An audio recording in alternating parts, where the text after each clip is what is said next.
नमस्कार दोस्तों, मैं राकेश कुमार आप सभी का आपके अपने यूट्यूब चैनल तैयारी जीत की बाई आर के सर में स्वागत करता हूं। और दोस्तों आज हम बात करेंगे डीआरडीओ सेप्टेम 10 ए एग्ज़ाम एनालिसिस 2023 की। जी हाँ दोस्तों, 13 मार्च 2023 को डीआरडीओ के सेकेंड शिफ्ट का एग्ज़ाम ख़त्म हो चुका है और सेकेंड शिफ्ट के जितने भी क्वेश्चंस मुझे मिले हैं सब इस वीडियो में डिस्कस करेंगे, तो पूरी वीडियो आप लोग ज़रूर देखिएगा। दोस्तों किसी भी शिफ्ट का क्वेश्चंस अगर आपको याद है आप हमें 8181819473 पे ज़रूर बताएं। बाकी दोस्तों सभी क्वेश्चंस का PDF फाइल हमारे टेलीग्राम ग्रुप पे मिल जाएगा, जिसका लिंक वीडियो के डिस्क्रिप्शन में है, तो उसको जाके ज्वाइन जरूर करें। ठीक है, चलिए वीडियो को लाइक शेयर कर दीजिए। क्वेश्चंस देखते हैं। क्वेश्चन आया था कि 2023 का अंडर 19 महिला T20 वर्ल्ड कप कहाँ पर हुआ था, तो ये भारत में हुआ था और भारत ने इंग्लैंड को हराकर ये मुकाबला भी जीत लिया था, तो इसको याद रखिएगा। एक प्रश्न आया था कि सतीश धवन अंतरिक्ष केंद्र कहाँ पर स्थित है, तो ये आंध्र प्रदेश के श्रीहरिकोटा में स्थित है। बात करते हैं दोस्तों यहाँ पे, तो सतीश धवन अंतरिक्ष केंद्र जिसको SDSC के नाम से जाना जाता है, ये जो कि या फिर श्रीहरिकोटा रेंज जो कि SHAR भारतीय अंतरिक्ष अनुसंधान संगठन यानी ISRO यानी इसरो द्वारा संचालित एक रॉकेट लॉन्च सेंटर यानी स्पेस पोर्ट है।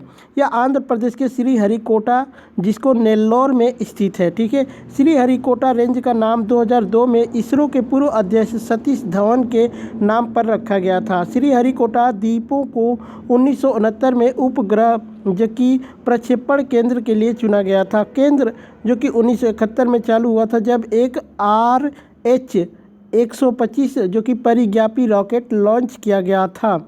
वही बात करते हैं दोस्तों भारतीय अंतरिक्ष अनुसंधान संगठन जिसको इसरो कहते हैं, इसकी स्थापना 1969 में एक स्वतंत्र भारतीय अंतरिक्ष कार्यक्रम के द्वारा किया गया था। विकसित करने के लिए की गई थी इसको, ठीक है, अंतरिक्ष कार्यक्रम को विकसित करने के लिए की गई थी।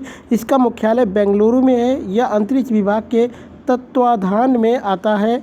इसके वर्तमान अध्यक्ष जो कि श्री S सोमनाथ हैं।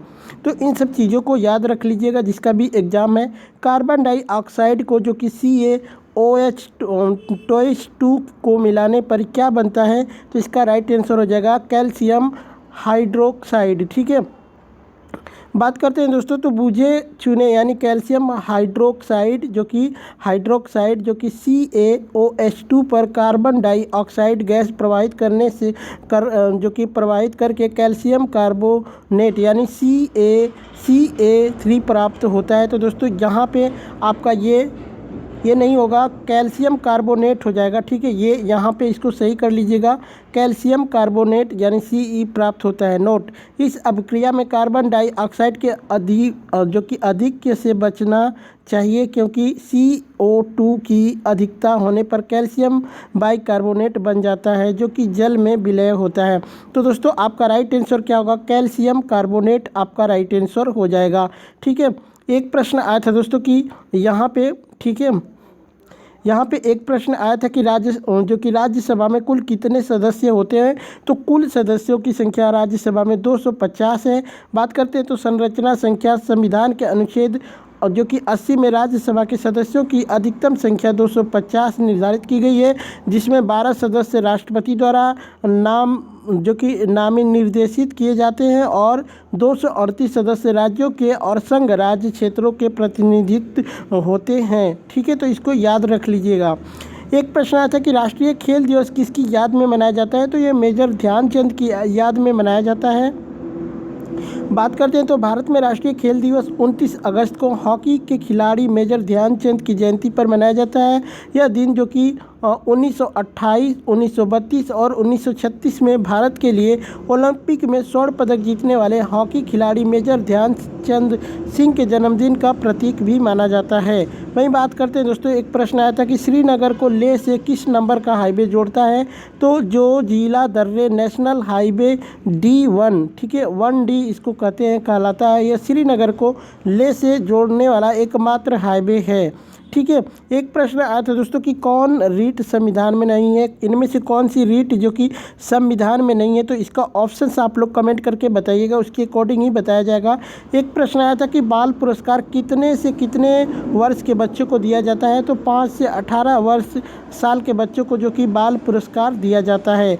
एक प्रश्न आया था दोस्तों कि बायोस यानी BIOS किस रैम से संबंधित है, तो देखिएगा EPROM आपके ऑप्शंस में था या फिर नहीं था। बाकी बायोस के बारे में मैं बता देता हूं, तो बायोस जो कि अंग्रेजी के बेसिक इनपुट आउटपुट सिस्टम शब्द का संक्षिप्त रूप है। ये IBM कंप्यूटर को दिए जाने वाले निर्देशों का एक समूह होता है।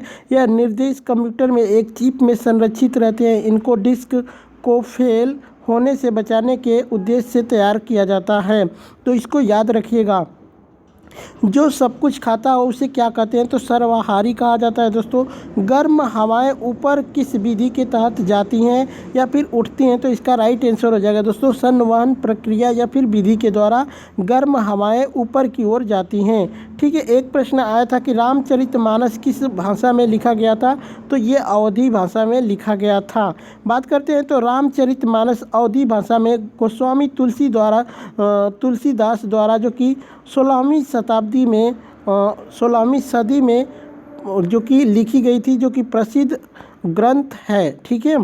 एक प्रश्न आया था कि जेन्युइन का सिनोनिम्स क्या होगा, तो जेन्युइन का सिनोनिम ऑथेंटिक हो जाएगा, एक्चुअल हो जाएगा, ओरिजिनल, ट्रू, वेरिटेबल हो जाएगा, जो कि ये सब हो जाएगा, बोनाफाइड, या फिर ये सब चीज़ें कौन ऑप्शंस में था कमेंट करके एक बार बताइएगा। एक आया था कि ग्रामर का सही स्पेलिंग क्या होगा, तो ग्रामर का सही स्पेलिंग ये हो जाएगा GRAMMAR, जो कि ग्रामर का बिल्कुल सही स्पेलिंग हो जाएगा। बाकी दोस्तों वीडियो कैसी लगी कमेंट करके एक बार ज़रूर बता दीजिएगा। अच्छी लगी हो लाइक शेयर ज़रूर करिएगा।